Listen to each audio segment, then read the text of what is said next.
అందరికీ నమస్కారం. నిత్రా క్యాలెండర్ మరియు దియా స్టోర్ పాఠకులకు శుభోదయం. ఈరోజు 30 జూన్ 2024 శ్రీ క్రోధినామ సంవత్సరం జ్యేష్ఠ మాసం గ్రీష్మ ఋతువు ఉత్తరాయణం ఆదివారం. ఈరోజు తిథి నవమి పగలు 1-8 వరకు, తదుపరి దశమి. ఈరోజు నక్షత్రం రేవతి ఉదయం 9-7 వరకు, తదుపరి అశ్విని. ఈరోజు ద్వాదశ రాశుల వారి రాశి ఫలాలు ఏ విధంగా ఉన్నాయో తెలుసుకుందాం. ముందుగా మేషరాశి. అన్ని రంగాల వారికి ప్రతికూల వాతావరణం ఉంటుంది. ఆదాయం సరిపడినంత ఉండదు. వృధా ఖర్చులు పెరుగుతాయి. దూర ప్రయాణాలు ఇబ్బందికరంగా సాగుతాయి. బంధుమిత్రులతో తొందరపడి మాట్లాడటం మంచిది కాదు. కుటుంబ సభ్యుల ఆరోగ్య విషయంలో అప్రమత్తంగా వ్యవహరించాలి. తదుపరి వృషభ రాశి. ఆర్థిక పరిస్థితి మెరుగుపడి రుణాలు తీర్చగలుగుతారు. కొన్ని వ్యవహారాలలో ఆకస్మిక విజయం సాధిస్తారు. వృత్తి ఉద్యోగాలలో నూతన పదవులు పొందుతారు. చిన్ననాటి మిత్రుల నుండి శుభకార్యములకు ఆహ్వానాలు అందుతాయి. వృత్తి వ్యాపారాలు లాభసాటిగా సాగుతాయి. వ్యాపారములలో నూతన ప్రోత్సాహకాలు అందుతాయి. తదుపరి మిథున రాశి. చేపట్టిన పనులలో కార్యసిద్ధి కలుగుతుంది. జీవిత భాగస్వామితో శుభకార్యాలలో పాల్గొంటారు. బంధుమిత్రుల నుండి కొన్ని ఆశ్చర్యకర విషయాలు తెలుస్తాయి. నిరుద్యోగులకు అందివచ్చిన అవకాశంలో సద్వినియోగం చేసుకోవాలి. వృత్తి ఉద్యోగాలలో మీ పనితీరుతో ప్రశంసలు పొందుతారు. వ్యాపారాలు నూతన ప్రణాళికలు అమలు చేస్తారు. తదుపరి కర్కాటకం. దూర ప్రయాణాలు వాయిదా వేయటం మంచిది. దూరపు బంధువుల నుండి ఊహించని వార్తలు వినవలసి వస్తుంది. ముఖ్యమైన పనులు నిదానంగా సాగుతాయి. వృత్తి వ్యాపారాలలో అనుకున్న పనులు చేపట్టినప్పటికీ సకాలంలో పూర్తి కావు. ఇంటా బయట బాధ్యతలు పెరుగుతాయి. వ్యాపారాలు మందకొడిగా సాగుతాయి. తదుపరి సింహరాశి. దూర ప్రయాణాలలో వాహన ప్రమాద సూచనలు ఉన్నవి. కుటుంబ సభ్యుల ప్రవర్తనలో మార్పు కనిపిస్తుంది. నూతన రుణాలు సమస్యలు పెరుగుతాయి. ఆరోగ్య విషయంలో అప్రమత్తంగా వ్యవహరించాలి. వ్యాపార లావాదేవీలు నిరాశను పరుస్తాయి. ఉద్యోగమున పని ఒత్తిడి పెరిగి సమయానికి నిద్రాహారాలు ఉండవు.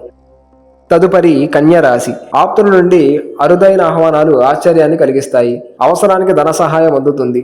ప్రముఖుల పరిచయాల వలన అనుకున్న పనులు వేగంగా పూర్తి చేస్తారు. పాత బాకీలు తీర్చగలుగుతారు. వ్యాపార విస్తరణలో ప్రయాణాలు అనుకూలిస్తాయి. ఆర్థిక వ్యవహారాలు ఆశాజనకంగా సాగుతాయి. తదుపరి తులారాశి. సోదరుల నుండి విలువైన సమాచారం సేకరిస్తారు. నూతన వాహన కొనుగోలు ప్రయత్నాలు ఫలిస్తాయి. దీర్ఘకాలిక సమస్యల పరిష్కారానికి చేసే ప్రయత్నాలు ఫలిస్తాయి. సంఘంలో ప్రముఖులతో పరిచయాలు పెరుగుతాయి. వృత్తి వ్యాపారాలు మరింత ఉత్సాహంగా సాగుతాయి. ఉద్యోగ వాతావరణం అనుకూలంగా ఉంటుంది. తదుపరి వృశ్చిక రాశి. ఇంటా బయట ఒత్తిడి పెరిగి మానసిక సమస్యలు కలుగుతాయి. ప్రయాణాలు అంతగా కలిసిరావు.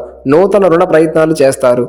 బంధుమిత్రులతో మనస్పర్ధలు పెరుగుతాయి. చేపట్టిన పనులలో అవరోధాలు తప్పవు. ఆలోచనలలో స్థిరత్వం ఉండదు. వృత్తి వ్యాపారాలు నిదానిస్తాయి. ఉద్యోగమున అధికారుల ఆగ్రహానికి గురవుతారు. తదుపరి ధనస్సు రాశి. ముఖ్యమైన వ్యవహారాలలో సమయానుకూలంగా నిర్ణయాలు అమలు చేయలేరు. ఆర్థిక వ్యవహారాలలో ఆశించిన రీతిగా ఉండవు. కుటుంబ వాతావరణం చికాకులు ఉంటాయి. దైవ సేవా కార్యక్రమాలలో పాల్గొంటారు. వృత్తి వ్యాపారాలు మరింత మందకొడిగా సాగుతాయి. ఉద్యోగమున అధికారులతో ఆలోచించి మాట్లాడటం మంచిది.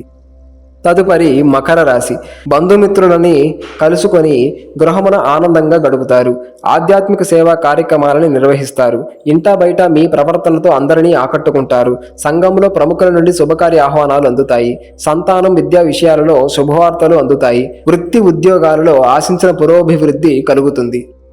తదుపరి కుంభరాశి. సోదరుల నుండి ధనపరంగా ఊహించని చిక్కులు కలుగుతాయి. ఆర్థికంగా ఇబ్బందికర వాతావరణం ఉంటుంది. ఇతరులతో వివాదాలకు దూరంగా ఉండటం ఉత్తమం. వ్యాపార విస్తరణకు ప్రయత్నాలు వ్యర్థంగా మిగులుతాయి. జీవిత భాగస్వామితో ఊహించని వివాదాలు కలుగుతాయి. ఆధ్యాత్మిక చింతన పెరుగుతుంది.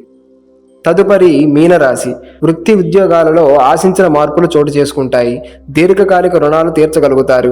చేపట్టిన పనులు వేగవంతంగా పూర్తి చేస్తారు. నూతన వస్త్రాభరణాలు కొనుగోలు చేస్తారు. స్థిరాస్తి సంబంధిత వివాదాలు నేర్పుగా పరిష్కరించుకుంటారు. నిరుద్యోగులకు నూతన ఉద్యోగ అవకాశాలు అందుతాయి.